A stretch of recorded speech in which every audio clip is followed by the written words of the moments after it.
আনন্দ গান উঠুক তবে বাজি, আনন্দই জীবনের সার কথা। তাই তো জীবন রাঙাতে আনন্দের সময়ের আজকের আয়োজন। দেখতে দেখতে শেষ হচ্ছে আরও একটি বছর। সম্ভাবনা, হতাশা, স্বপ্ন সব মিলিয়ে কেমন গেল দেশের বিনোদন মাধ্যম। শেষান্তে এসে সমীকরণ মেলাতে চাওয়া নয়, কেবল পেছনে ফিরে দেখার আনন্দ নিয়েই সাজানো আজকের বিশেষ আয়োজন। শেষ ভালো যার, সব ভালো তার। বছরের একেবারে শেষ দিকে এসে মুক্তি পেল দুই নারী প্রধান সিনেমা। জয়া আহসান ও মেহজাবিন চৌধুরী দুটি ছড়িয়েছেন পর্দায়। কেন তারা অসাধারণ ও অন্য সবার চেয়ে এগিয়ে, সে প্রশ্নের উত্তরও দিয়েছেন তারা অভিনয় শৈলীতে। মহিবুল হাসান জানাচ্ছেন বিস্তারিত। বছরের শেষান্তে এসে মুক্তি পেল দুটি সিনেমা। ছোট পর্দার জনপ্রিয় অভিনেত্রী মেহজাবিন চৌধুরী প্রিয় মালতী হয়ে এরই মধ্যে দর্শক মন জয় করেছেন। অন্যদিকে পরীক্ষিত জয়া আহসানও মুক্তিযুদ্ধভিত্তিক সিনেমা নকশি কাঁথার জমিন দিয়ে আবারও প্রমাণ করলেন নিজেকে। চিরায়ত নারীর বহু কৌণিক সংগ্রামের গল্প উঠে এলো সিনেমা দুটিতে। সিনেমা দেখার অভিজ্ঞতায় নতুন মাত্রা যুক্ত করল দেশের সিনেপ্রেমীদের মনে। বিভিন্ন আন্তর্জাতিক চলচ্চিত্র উৎসব ঘুরে দেশের 6টি মাল্টিপ্লেক্সে মুক্তি পেল অভিনেত্রী জয়া আহসানের সিনেমাটি। মুক্তির প্রথম দিনে আশানুরূপ দর্শক না পেলেও প্রশংসিত হচ্ছে সিনেমাটি।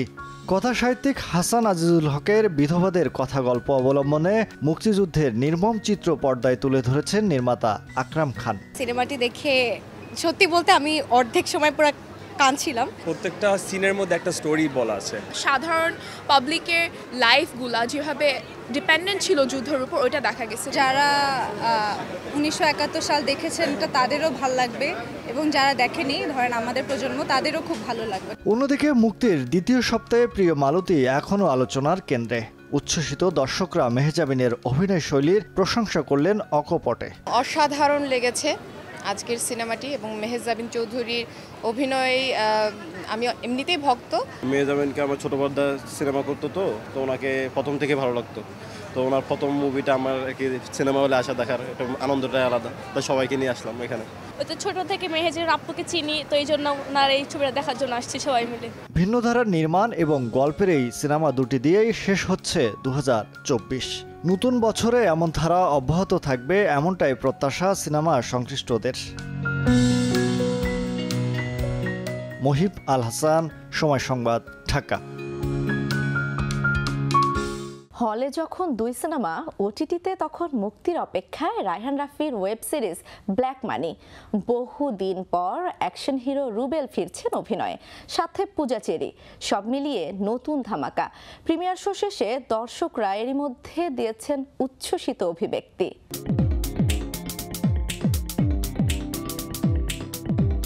শহরে একের পর এক খুন, উদ্দেশ্য হাজার কোটি কালো টাকার নিয়ন্ত্রণ। মাফিয়া থেকে রাজনীতিবিদ, শীর্ষ সন্ত্রাসী, ব্যবসায়ী, শেষ পর্যন্ত কার নিয়ন্ত্রণে যাবে বিশাল অঙ্কের টাকা, সেই রহস্য নিয়েই ওয়েব সিরিজ ব্ল্যাক মানি।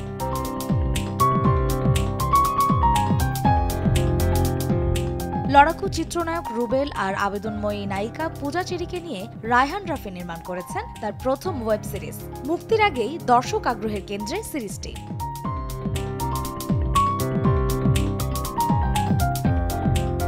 শুক্রবার সিরিজটির প্রিমিয়ারে হল ভর্তি দর্শক ও শোবিজ তারকাদের উপস্থিতি ছিল চোখে পড়ার মতো।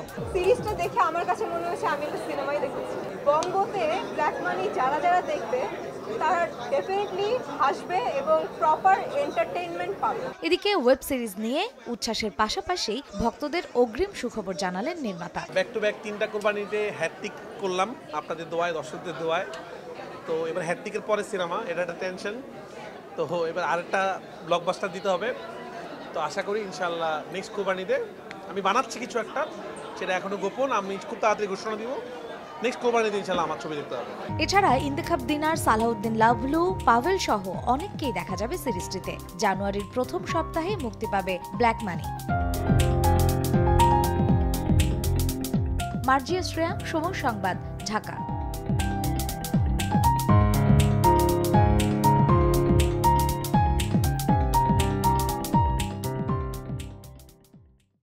দিন তিনেক পরেই ক্যালেন্ডারের পাতা উল্টে আসবে 2025।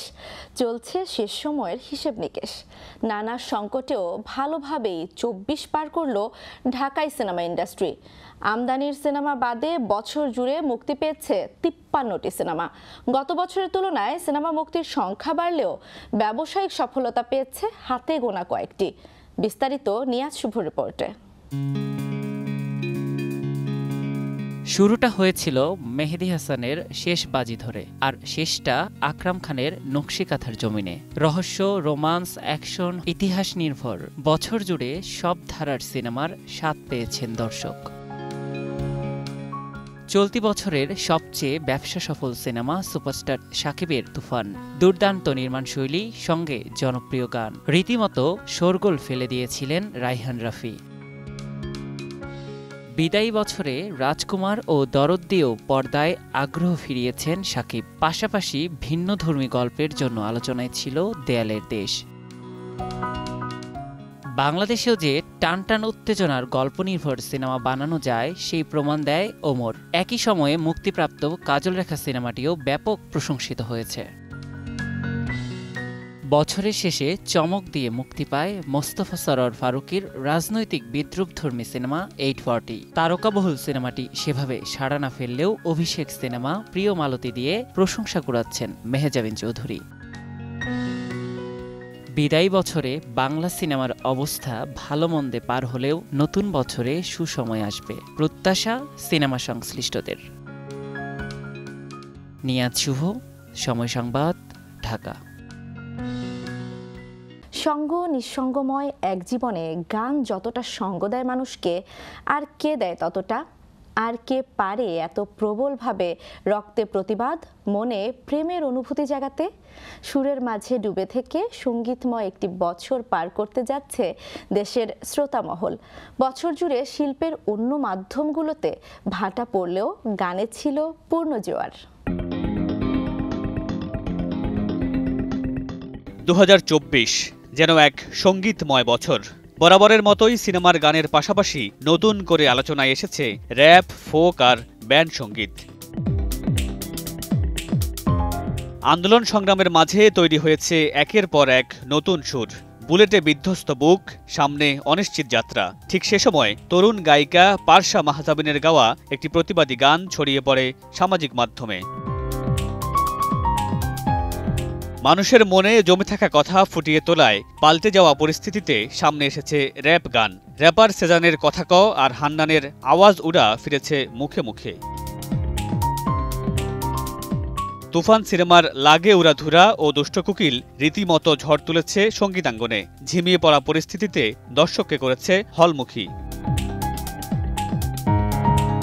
মালোমা, তাঁতি, তাহসান ও ফারিনের রঙে রঙে রঙিন হব, সায়ানের এটা কল্পনা চাকমার গান আর ব্যান্ড ইন্ডোলার একান্ত গোলাপ ছিল শ্রোতাদের আগ্রহের কেন্দ্রে। বছর জুড়ে কনসার্ট না হলেও অভ্যুত্থান পরবর্তী সময়ে সবার আগে Bangladesh, Echoes of revolution, musical night 2.0 সহ বেশ কয়েকটি কনসার্টে আবারও ফিরে এসেছে সঙ্গীত উন্মাদনা। মামুনুর রশিদ পনেল, সময় সংবাদ, ঢাকা।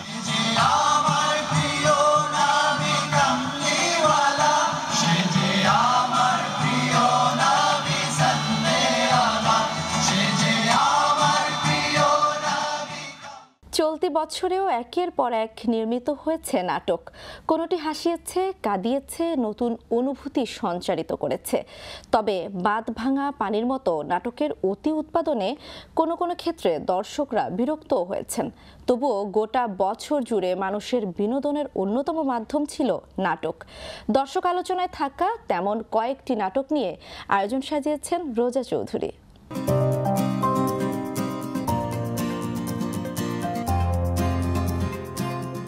উৎসব ও যাপনের সাথে জড়িত আছে নাটক। বিনোদনের অফুরান উৎস হিসেবে জনজীবনকে নানাভাবে কেবল আন্দোলিত করে না, প্রভাবিতও করে নাটক। এবছরও ওটিটি প্ল্যাটফর্ম, টেলিভিশন ও সামাজিক যোগাযোগ মাধ্যমে বেশ কয়েকটি নাটক পেয়েছে দর্শক জনপ্রিয়তা।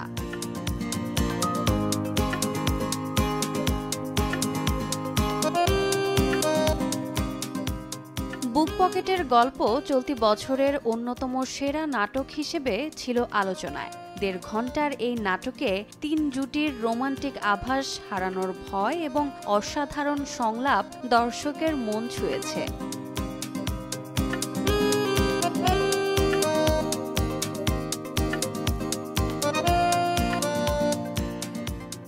ষাটোর্ধ্ব এক ব্যক্তি জীবনের প্রতি আগ্রহ হারিয়ে আত্মহননের পথ বেছে নেবার কথা ভাবেন। তবে এমন প্রেক্ষাপটে জীবনের মোড় ঘুরিয়ে দেয়া কাহিনী দেখানো হয়েছে। এভাবেও ফিরে আসা যায় নাটকে।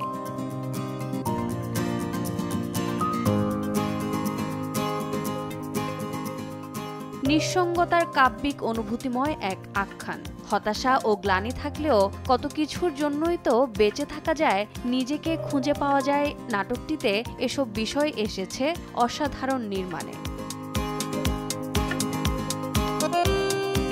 সম্পর্কের শুরুতে ভালো লাগা থেকে এক পর্যায়ে সম্পর্কের তিক্ততা, এটাই ফুলহাতা শার্ট নাটকের গল্প।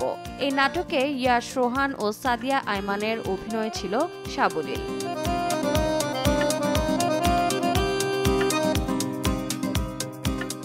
ব্রেন স্ট্রোকের পর মা নিজেই চিনতে পারছিলেন না তার একমাত্র সন্তানকে। পক্ষাঘাতগ্রস্ত মায়ের যত্নে নিজের সবটুকু বিলিয়ে দিয়েছেন সন্তান। কাজল আরেফিন অমির নির্মাণে শেষমেশ বছরের আলোচিত এক টেলিফিল্মের নাম। নাটক মানুষের প্রতিদিনকার হাসি আনন্দের রসদ জুগিয়ে আনন্দ উপলক্ষ হয়ে থাক। রোজা চৌধুরী, সময় সংবাদ, ঢাকা।